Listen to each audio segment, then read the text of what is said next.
Assalamualaikum warahmatullahi wabarakatuh. Halo anak-anak, di video kali ini kita akan belajar mengenai energi dan perubahannya.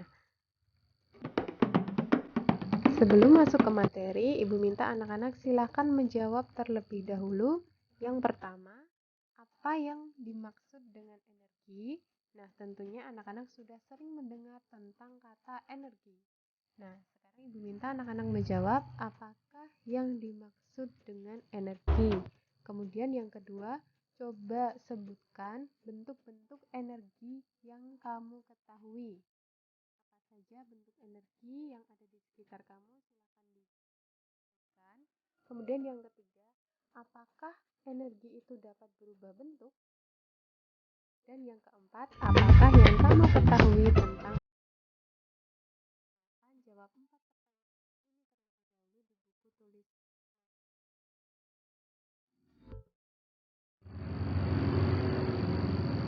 Nah, untuk membahas energi, kita biasanya mengenal benda-benda di sekitar kita yang memanfaatkan energi atau mengeluarkan energi. Contohnya ada kipas angin, setrika, senter, dan radio. Energi apakah yang dihasilkan oleh alat-alat tersebut? Nah, benda-benda tersebut bekerja dengan mengubah suatu bentuk energi menjadi bentuk energi yang lain. Kemudian, dalam kehidupan sehari-hari, tentunya kita itu membutuhkan energi. Ada beberapa contoh pentingnya energi yang dibutuhkan bagi kehidupan kita. Yang pertama itu contohnya untuk penerangan. Nah, aktivitas belajar di malam hari, anak-anak biasanya membutuhkan lampu untuk menerangi buku atau bacaan kita, sehingga kita bisa mudah membaca. Kemudian yang kedua, contoh pentingnya energi itu adalah untuk mengolah makanan. Nah, di sini tumbuhan itu biasanya membutuhkan matahari untuk proses fotosintesis. Dan yang ketiga, contoh lainnya itu adalah mesin mobil yang membutuhkan bahan bakar bensin. Untuk yang nomor 3 ini, bensin itu digunakan untuk menjalankan mobil sehingga mobil dapat bergerak. Nah, di situ juga terdapat energi dari bensin yang diubah menjadi bentuk gerak mobil. Selanjutnya yang keempat, contohnya itu ketika ibu memasak di dapur. Nah, ibu itu membutuhkan api dari kompor gas untuk memasak. Yang pertama kita akan bahas itu adalah energi panas. Nah, energi panas atau biasa disebut kalor, ini merupakan bentuk energi yang berkaitan dengan adanya suhu benda. Kemudian, kalor atau energi panas ini dimanfaatkan untuk memasak, mengeringkan pakaian, menyetrika, mencairkan logam, dan membuat peralatan rumah tangga. Kemudian energi panas ini dia memberikan sumbangan yang besar bagi kehidupan kita. Nah, sebagai anak muda kita harus bisa memanfaatkan energi panas dengan baik. Contoh energi panas yang ada di sekitar kita itu adalah api. Nah, di sini kita bisa menganggap bahwa api itu merupakan sumber energi panas. Selanjutnya ada energi listrik. Nah, tentunya anak-anak sudah pada tahu pemanfaatan energi listrik. Salah satunya itu untuk menghidupkan lampu. Energi listrik merupakan salah satu bentuk energi yang sangat dibutuhkan untuk menunjang kelancaran aktivitas manusia, khususnya untuk saat ini. Saat ini di hampir seluruh belahan dunia sudah merasakan manfaat adanya energi listrik. Kemudian energi listrik ini digunakan untuk menyalakan lampu, mendengarkan radio, menggunakan komputer, dan menonton televisi, serta masih banyak penggunaan energi listrik untuk benda-benda yang lain. Nah, anak-anak, apabila ada kesalahan pemasangan kabel listrik, itu dapat menyebabkan kebakaran atau tersengat aliran listrik. sehingga kita harus berhati-hati dalam menggunakan energi listrik, terutama di rumah, kemudian di sekolah, dan di tempat-tempat yang sering kita kunjungi. Sengatan aliran listrik dari sumber tegangan tinggi itu juga dapat berakibat fatal.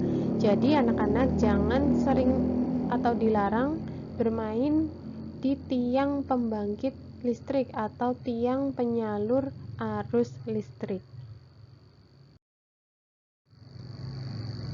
Kemudian energi yang sering kita jumpai hampir setiap hari kita gunakan itu adalah energi cahaya.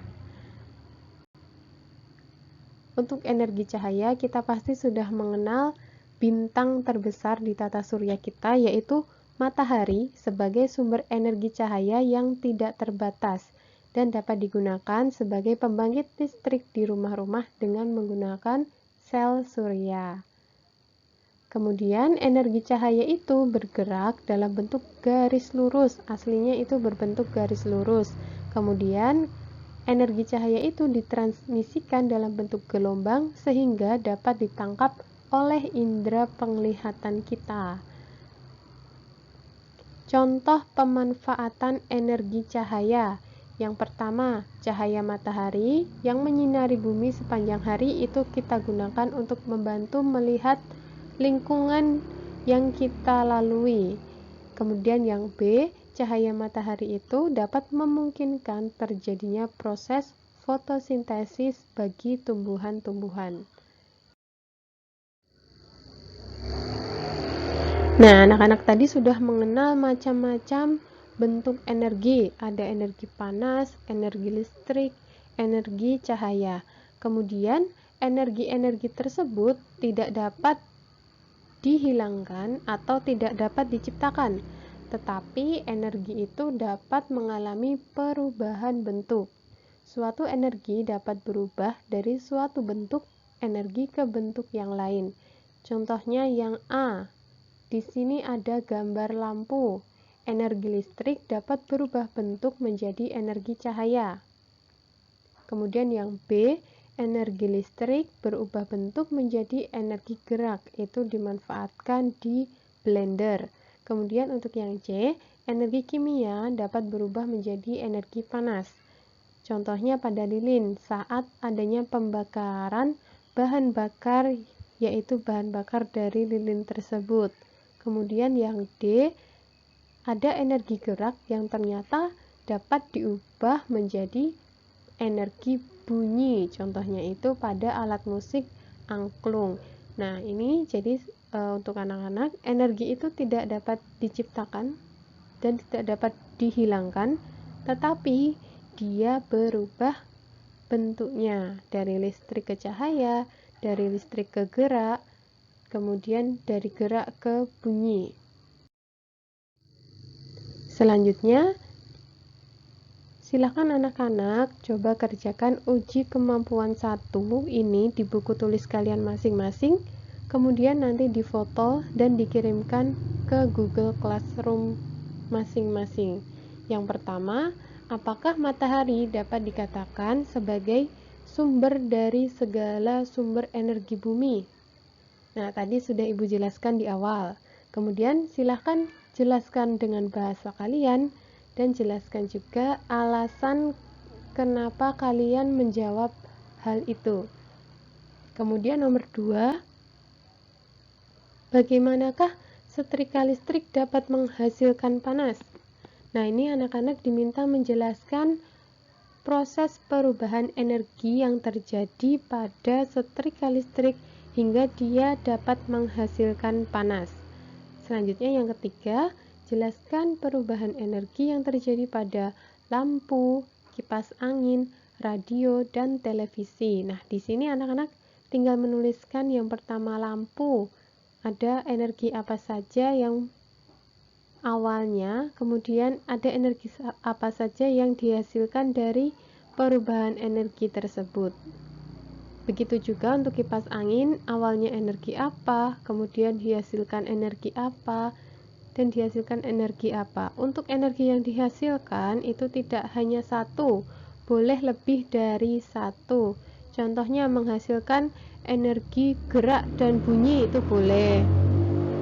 Menghasilkan energi panas dan menghasilkan energi bunyi itu juga boleh. Seperti itu. Selanjutnya, kita akan mempelajari tentang energi kinetik dan energi potensial. Nah, Ibu harap anak-anak sudah pernah mendengar ya, apa itu energi kinetik dan energi potensial. Pertama, kita akan menganalisis gerak-gerak yang berkaitan dengan energi kinetik dan energi potensial. Di sini ada dua benda, yang pertama apel dan yang kedua mobil. Nah, anak-anak sudah mengamati mobil bergerak dari kiri ke kanan, sedangkan apel bergerak dari atas ke bawah. Kemudian, apa sih bedanya energi kinetik dan energi potensial? Untuk persamaannya, kedua benda tersebut, baik mobil dan apel, mereka itu sama-sama bergerak. Tetapi, untuk yang mobil itu dia menempuh lintasan horizontal atau lurus mendatar, sedangkan apel dia menempuh lintasan vertikal atau dari bawah ke atas. Kemudian, untuk mobil, kita lihat dia tidak mengalami perubahan ketinggian. Jadi mobilnya itu tetap berada di lintasan yang datar. Sedangkan untuk apel, dia mengalami perubahan ketinggian. Kita lihat, yang awalnya dia itu tinggi, kemudian dia jatuh ke bawah, sehingga sekarang ketinggiannya itu menjadi 0. Nah, itu perbedaan gerak dari mobil dan apel.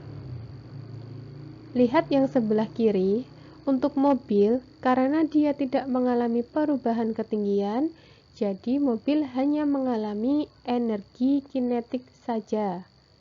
Sedangkan untuk apel, karena dia mengalami perubahan ketinggian, maka apel tersebut mengalami perubahan yang dinamakan energi potensial. Selanjutnya, apa itu energi kinetik dan energi potensial? Kita bahas. Yang pertama, energi kinetik benda. Energi kinetik benda adalah energi yang dimiliki benda yang sedang bergerak.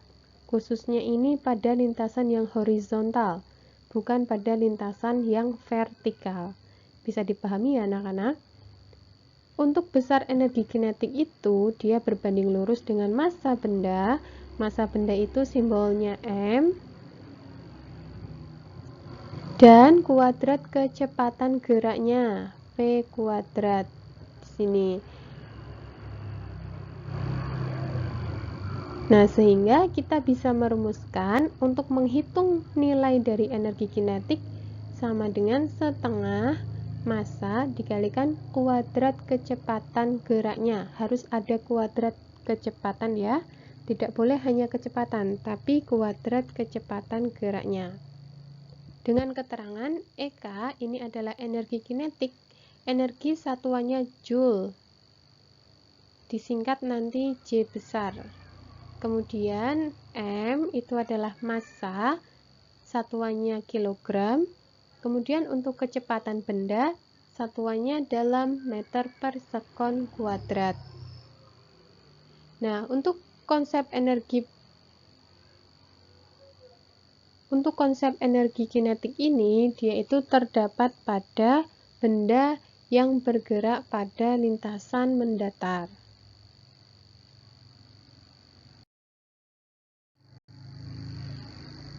Selanjutnya, energi potensial gravitasi adalah energi yang dimiliki suatu benda karena benda berada di posisi atau ketinggian tertentu dari permukaan bumi. Nah, untuk besar dari energi potensial itu bergantung pada ketinggian benda dari permukaan bumi, kemudian massa benda, dan percepatan gravitasi bumi. Sehingga kalau dituliskan persamaannya, kita bisa menuliskannya menjadi EP. EP itu energi potensial sama dengan massa M dikalikan G percepatan gravitasi bumi dan dikalikan H, yaitu ketinggian benda tersebut. Untuk energi potensial, satuannya sama dengan energi kinetik, karena mereka sama-sama energi, jadi satuannya Joule, kalau disingkat menjadi J besar, kemudian massa dalam kilogram, percepatan gravitasi dalam meter per sekon kuadrat, dan ketinggian dalam meter. Untuk konsep energi potensial gravitasi, contohnya itu terdapat pada apel yang jatuh dari pohon.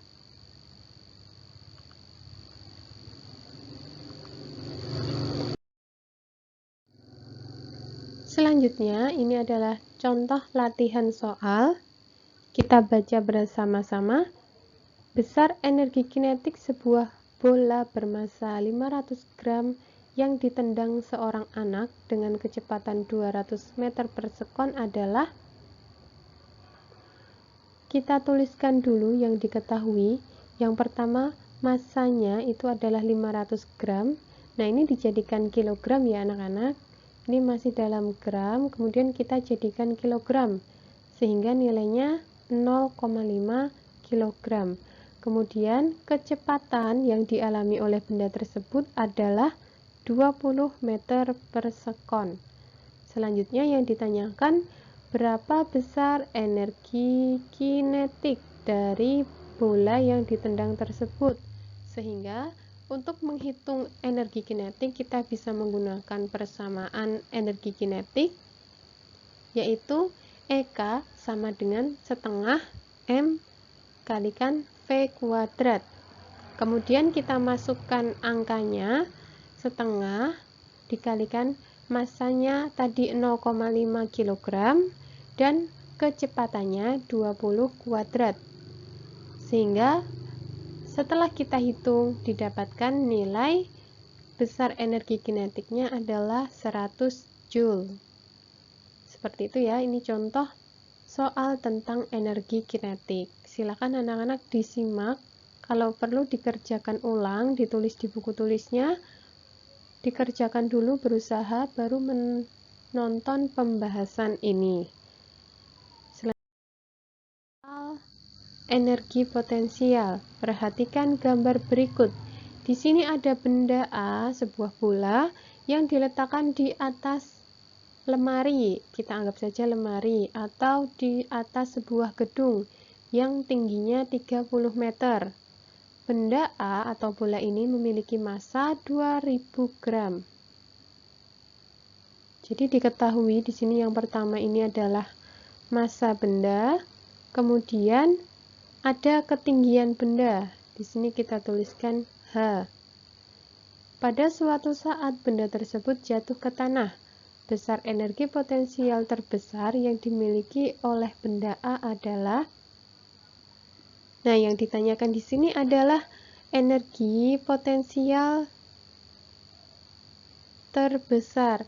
Kalau kita ketahui tadi, energi potensial itu dipengaruhi oleh massa, kemudian percepatan gravitasi bumi, dan ketinggian benda.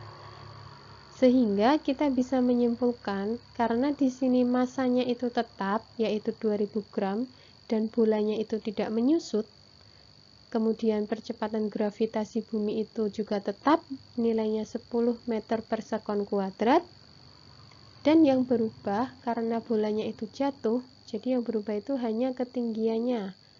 Sehingga untuk mengetahui besar energi potensial terbesar, kita harus menggunakan nilai ketinggian terbesar, yaitu tetap di ketinggian 30 meter. Sehingga kita tulis dulu yang diketahui, massa bendanya 2000 gram, dijadikan kilogram ya, jangan lupa, menjadi 2 kilogram, kemudian ketinggiannya 30 meter, dan percepatan gravitasinya adalah 10 meter per sekon kuadrat. Selanjutnya yang ditanyakan adalah energi potensial dari benda tersebut atau energi potensial tertinggi, sehingga kita bisa menghitungnya. Energi potensial sama dengan massa dikalikan percepatan gravitasi dikalikan ketinggian maksimum untuk mencari energi potensial maksimum. Sehingga kita masukkan nilainya, massanya diganti menjadi 2, percepatan gravitasinya diganti menjadi 10, dan ketinggiannya kita gunakan yang 30 meter. Sehingga kita dapatkan nilai energi potensial dari benda A tersebut adalah 600 Joule. Di sini kita bisa menambahkan catatan, energi potensial dia akan maksimum apabila ketinggiannya benda juga maksimum. Seperti ini. Ini silakan ditambahkan di catatan kalian. Nah, untuk latihan soal silakan juga boleh dikerjakan ulang, dijawab terlebih dahulu, kemudian baru menonton video pembahasannya.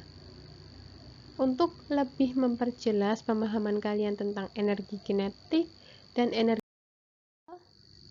energi potensial, silahkan dikerjakan uji kemampuan 2 di bawah pengerjaan uji kemampuan 1 tadi, kemudian difoto dan dikirimkan ke Google Classroom. Ini ada 2 soal. Yang pertama tentang energi kinetik, kemudian yang kedua tentang energi potensial. Yang pertama diketahui massa bendanya, di sini sudah ada, yaitu massanya nilainya 200 gram. Kemudian kecepatan awalnya simbolnya V sama dengan 15 meter per sekon.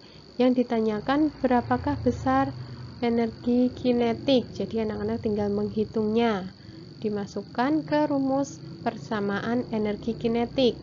Kemudian nomor 2, ada massa durian nilainya 3 kg dan pohon yang tingginya 5 meter. Kita tulis tingginya sebagai H. Kemudian ada nilai percepatan gravitasi bumi. Dan yang ditanyakan adalah besar energi potensial. Nah, di sini anak-anak tinggal memasukkan angkanya ke rumus energi potensial. Sama seperti contoh soal yang sebelumnya. Silahkan dikerjakan secara mandiri, kemudian dikumpulkan ke Google Classroom masing-masing.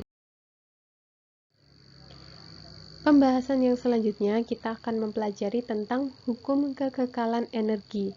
Apa sih itu hukum kekekalan energi? Analoginya ketika kita berlari terus-menerus, misalkan selama 1 jam. Nah, lama-kelamaan kita akan merasakan lelah dan tidak kuat untuk berlari lagi. Kelelahan itu dikarenakan sebagian energi dalam tubuh kita sudah digunakan sehingga kita kehilangan energi. Nah, di dalam tubuh kita ini aslinya ada energi yang dinamakan sebagai energi kimia, hasil dari pengolahan berbagai makanan yang kita makan. Jadi kita memiliki energi kimia di dalam tubuh kita. Ketika kita berlari, energi kimia itu diubah menjadi energi gerak, sehingga energi kimia menjadi berkurang dan energi geraknya bertambah. Energi kimia kan tadinya ketika kita diam misalkan 100, kemudian ketika kita bergerak energi kimianya berkurang. Lalu ketika kita diam, kita tidak bergerak, dan ketika kita berlari itu menjadi energi geraknya bertambah, sehingga aslinya jumlah total energi kita itu sama, baik sebelum berlari atau ketika berlari. Jadi sebelum berlari itu energi kimia kita yang banyak, kemudian setelah berlari energi gerak kita yang bertambah, kimianya berkurang, sehingga total jumlah energi kita itu tetap sama. Nah, contohnya ketika diam, energi kimia kita itu diubah menjadi energi kalor tubuh, sehingga total energinya juga tetap sama. Bunyi dari hukum kekekalan energi berdasarkan analogi gerak tadi, kita dapat menyimpulkan bahwa hukum kekekalan energi merupakan energi itu dapat diubah bentuk tapi jumlahnya selalu tetap. Kemudian energi tidak dapat diciptakan dan tidak dimusnahkan. Dia hanya berubah bentuk atau berubah pemanfaatannya. Jadi bisa dipahami ya anak-anak, hukum kekekalan energi itu adalah hukum yang menyatakan bahwa energi itu tidak berubah bentuk. Energi itu tidak diciptakan dan tidak dimusnahkan. Dia hanya berubah bentuk dan jumlahnya selalu tetap. Kemudian di kelas 8 ini kita akan membahas tentang hukum kekekalan energi mekanik. Tadi sudah diketahui mekanik itu adalah gerak suatu benda. Jadi hukum kekekalan energi mekanik yaitu adalah jika benda hanya dipengaruhi oleh gaya gravitasi, maka jumlah energi kinetik dan energi potensial pada suatu benda itu selalu tetap.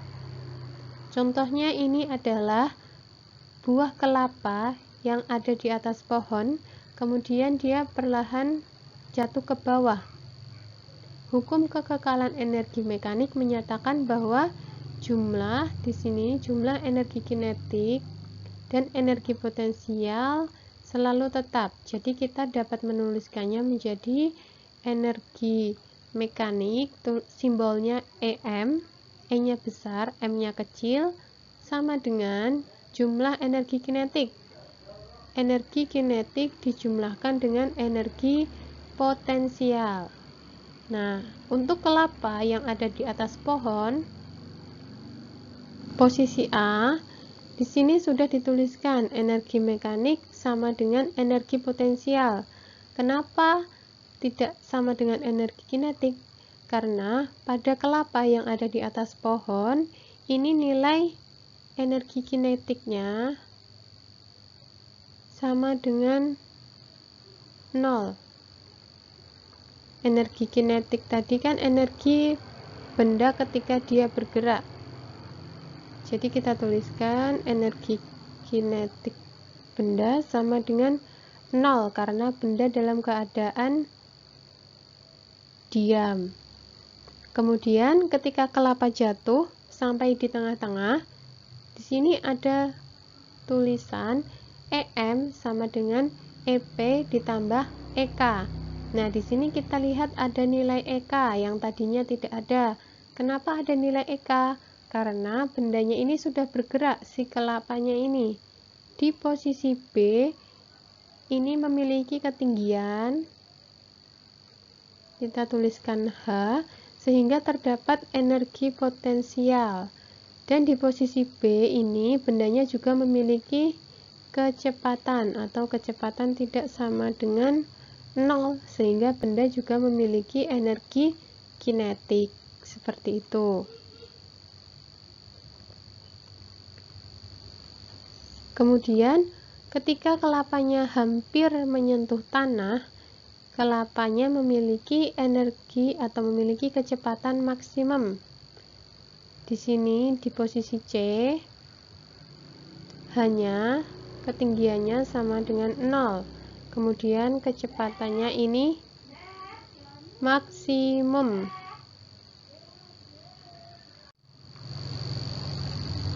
Sehingga kita bisa menuliskan energi mekanik sama dengan energi potensial. Karena energi mekanik sama dengan energi kinetik. Karena energi potensial di titik C ini sama dengan 0. Kenapa? Karena benda atau ketinggiannya 0. EP tadi kan persamaannya massa dikalikan percepatan gravitasi dikalikan ketinggian. Kalau ketinggiannya 0, berarti nilai perkalian massa, gravitasi, dan ketinggian sama dengan 0. Ini menyebabkan energi potensial benda pada titik C atau ketika dia hampir menyentuh tanah itu sama dengan 0. Sesaat menyentuh tanah, energi potensialnya sama dengan 0 dan energi kinetiknya maksimum, seperti itu.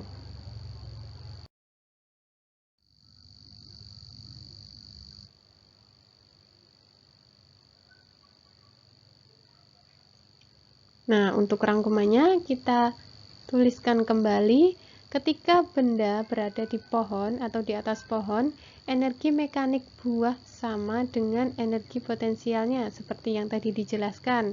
Karena bendanya dalam keadaan diam, sehingga energi kinetiknya sama dengan 0. Benda dalam keadaan diam, atau V sama dengan 0. Kemudian, di titik kedua, titik B, setelah jatuh dan menempuh separuh ketinggian, energi mekanik buah kelapa sama dengan jumlah energi kinetik dan energi potensialnya, karena di sini ada kecepatan tidak sama dengan 0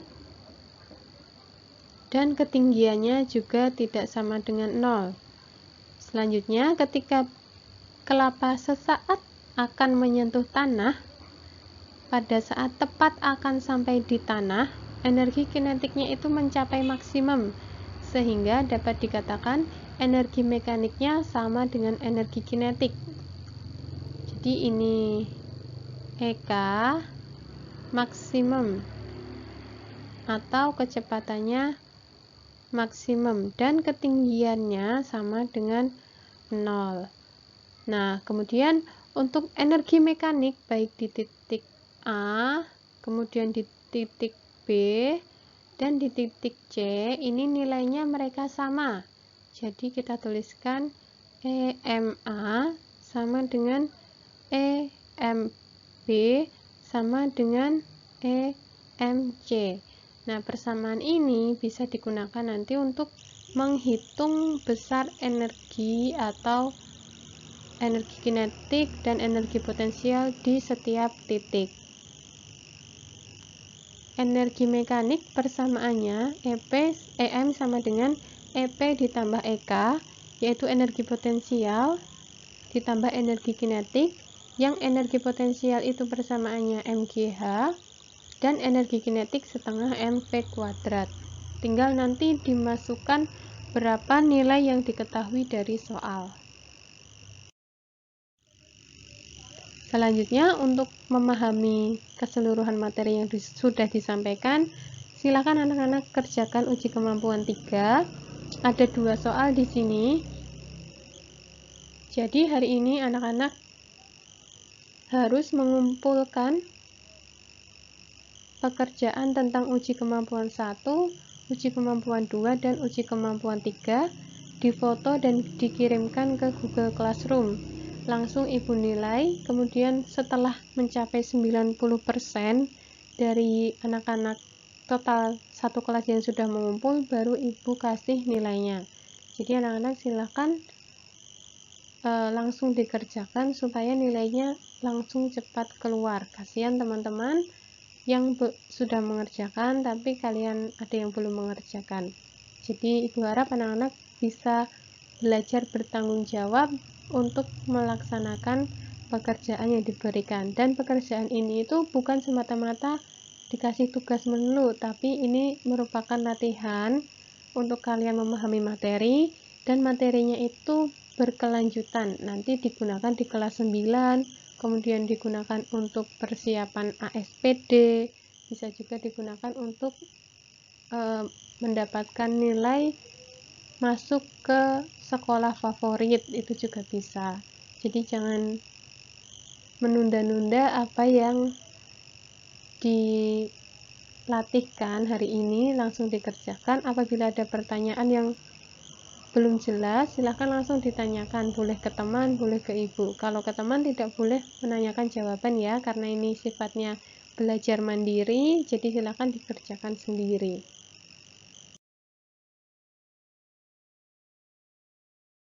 Dan terima kasih untuk anak-anak yang sudah menonton. Ibu tutup pertemuan hari ini, kita lanjutkan melalui WhatsApp dan Google Classroom. Sekian, wassalamualaikum warahmatullahi wabarakatuh.